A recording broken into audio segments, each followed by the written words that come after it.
fois de son histoire, le miracle ivoirien s'est produit ce soir à Ebimpe. Une équipe ressuscitée. Emerse Faé, Guy Demel. La Côte d'Ivoire a remporté la CAN à domicile face au Nigeria après une finale complètement fou. Et derrière ce triomphe, un triste secret émerge. Dans cette vidéo, je vais te raconter quelque chose d'incroyable que personne n'a vu. La Côte d'Ivoire remporte la finale de la Coupe d'Afrique des Nations face au Nigeria avec un score de 2-1. Ce qui m'a mis les larmes aux yeux, c'est cet article que j'ai vu. Et aussi ça. Un pays organisateur, on joue comme sinon on n'a pas envie de jouer. Si vous ne voulez pas mouiller le maillot pour l'équipe de Côte d'Ivoire, restez chez vous. C'est du jamais vu. C'est la honte nationale. Aucun fond de jeu.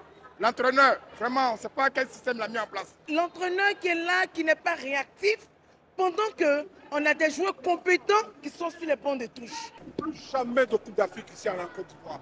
Tant qu'on ne change pas tout ce qui est là, plus jamais. Fédération, tout ça, dehors.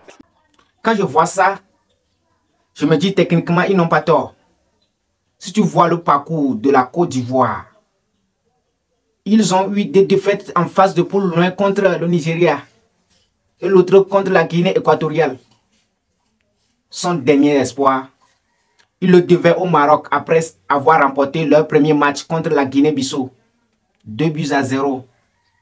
L'équipe ivoirienne a connu des moments difficiles inattendus lors de cette CAN. D'abord, battu par le Nigeria 1-0 lors du deuxième match de la phase de groupe. Les éléphants ont ensuite subi une défaite humiliante face à la Guinée équatoriale. Une équipe surprise avec un score de 4-0. Certains experts sportifs ont qualifié ça de humiliation. Suite à ces revers, les Ivoiriens ont commencé à faire des calculs, espérant se classer parmi les meilleurs troisièmes conformément au format de cette CAN avec 24 équipes. À partir de ce moment, ce sont les autres équipes qui jouaient en réalité pour la Côte d'Ivoire. Les Ivoiriens allaient au stade pour soutenir les équipes susceptibles de créer des opportunités pour leur qualification. C'est vraiment dingue. En conséquence, l'entraîneur des éléphants a démissionné en raison des résultats décevants. Il a été remplacé par son adjoint, Emerse Faé, un ancien international ivoirien qui a accepté de poursuivre l'aventure avec l'équipe si elle parvenait à se classer parmi les meilleurs troisièmes. Finalement, c'est grâce à la victoire du Maroc contre la Zambie 1-0 lors du dernier match de poule que la Côte d'Ivoire a évité l'élimination de la compétition qu'il pensait avoir perdu entre-temps. Ainsi, lors du match des huitièmes de finale contre les Lions de la Teranga du Sénégal, l'équipe semblait confiante face aux champions en titre, affichant même une confiance qui semblait déborder vers la défiance. Cependant, cette assurance était superficielle. Comme je l'explique, je disais à l'époque que c'était une confiance de façade parce qu'en réalité, ils avaient la peur au ventre, mais ne voulaient pas le montrer. Le Sénégal n'est pas quand même une petite équipe, surtout vu qu'il a gagné tous les matchs de poule. Cette attitude révèle un aspect intéressant de la psychologie humaine. En contexte compétitif, souvent les individus peuvent masquer leurs craintes et incertitudes derrière une façade de confiance. Cela peut être motivé par le désir de paraître fort, de ne pas montrer de faiblesse ou même de maintenir une image positive devant les supporters et les adversaires. Mais cette stratégie peut parfois retourner contre eux, comme cela s'est probablement produit dans le cas. La peur sous-jacente peut influencer négativement les performances. Si la véritable confiance nécessaire pour réussir, importance, leçon sur l'authenticité émotionnelle et la gestion appropriée de ces sentiments, des émotions, même dans le contexte compétitif. Reconnaissant et en traitant honnêtement les peurs, les individus peuvent mieux se préparer mentalement et améliorer leurs chances de réussite dans les situations stressantes. pourquoi la Côte d'Ivoire a-t-elle rendu une telle hommage au Maroc en soulevant le trophée. Même les Marocains ont apprécié et n'attendaient pas autant. Le capitaine des Ivoiriens, Mas Alain Gradel, a réalisé un tour d'honneur avec le drapeau marocain.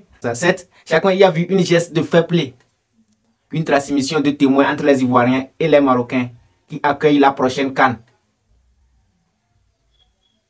Mais il y avait d'autres choses à voir dans ce terrain du joueur de l'attaquant ivoirien qui a même monté sur le podium des vainqueurs avec le drapeau rouge marocain en étant félicité par le président de la République, Alassane Ouattara. Le drapeau à la main. Sans le Maroc, les Ivoiriens sortaient de leur CAN. Si je vois le parcours de la Côte d'Ivoire jusque-là, cela me rappelle une histoire d'Alès dans le film de la Renaissance. Alès Martin a toujours été passionné par la musique depuis son tendre jeune enfance. Il est né dans un quartier difficile. Il a dû faire face aux nombreuses épreuves de son enfance. Malheureusement, les rêves d'Alès de devenir musicien professionnel étaient souvent éclipsés par la défaite de la vie. À l'adolescence, il a formé un groupe avec ses amis. Mais les opportunités étaient rares et les échecs nombreux. Lorsque son père est tombé malade, Alès a abandonné ses aspirations musicales pour soutenir financièrement sa famille en travaillant dans un emploi peu gratifiant. Les années ont passé et Alès, désormais adulte, se retrouve pris dans une routine monotone, comme la plupart. Son rêve de musicien semblait être enterré sous les responsabilités et les déceptions. Mais un jour, il découvre un concours musical national qui offre la chance de jouer devant une audience internationale et de signer un contrat avec une grande maison de disques. Poussé par l'étincelle de nostalgie et le désir de refouler, Alès décide de se remettre à la musique. Il réforme son groupe, mais cette fois-ci avec des membres tout aussi passionnés et déterminés. Le chemin est semé d'embûches, des répétitions tardives, des désaccords créatifs et des moments où tout semble perdu. Malgré la défaite initiale, le groupe refuse d'abandonner.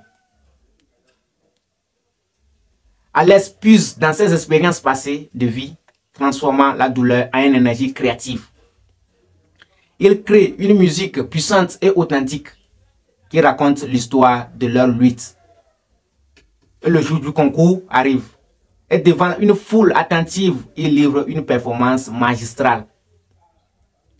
Le public réagit avec enthousiasme. Les juges sont impressionnés et le groupe d'Alès remporte le concours. Quelle histoire! Et le rêve qui avait laissé de côté des années auparavant se réalise enfin. Un musicien qui a surmonté les défaites de la vie pour triompher, pour réaliser son rêve, prouvant que même après des années d'adversité, il n'est jamais trop tard pour poursuivre ses passions. L'histoire de la victoire de la Côte d'Ivoire en Coupe d'Afrique des Nations avec Sébastien Haller comme héros offre plusieurs leçons et sources de motivation. La Côte d'Ivoire a fait preuve de résilience face à l'adversité. À le retour de Sébastien Haller après un combat contre le cancer. Cette histoire souligne l'importance de persévérer même dans les moments les plus difficiles. La capacité à rebondir est également une leçon de cette victoire.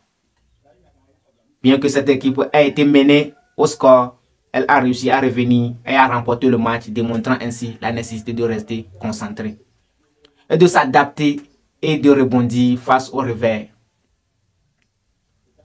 Dans la vie, la capacité de surmonter les échecs et à rebondir est une qualité précieuse. Le leadership et les performances individuelles jouent un rôle essentiel dans la réalisation des objectifs collectifs. L'impact de Sébastien Haller, marquant des buts cruciaux, souligne l'importance du leadership et des contributions individuelles dans le succès d'une équipe. Malgré les moments difficiles, l'équipe de la Côte d'Ivoire a démontré une cohésion remarquable, ce qui nous amène et nous apprend des leçons de vie. La victoire n'est pas seulement le résultat d'efforts individuels, mais aussi du travail d'équipe. Cette cohésion est cruciale dans la poursuite des grands objectifs. Des célébrations folles à Abidjan après la victoire, soulignant l'importance de célébrer les succès, peu importe leur taille. Cela renforce la morale, crée un sentiment d'accomplissement et renforce la motivation pour affronter les futurs défis de la vie.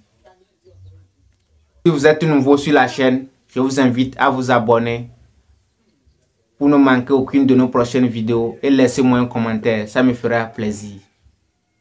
Ciao.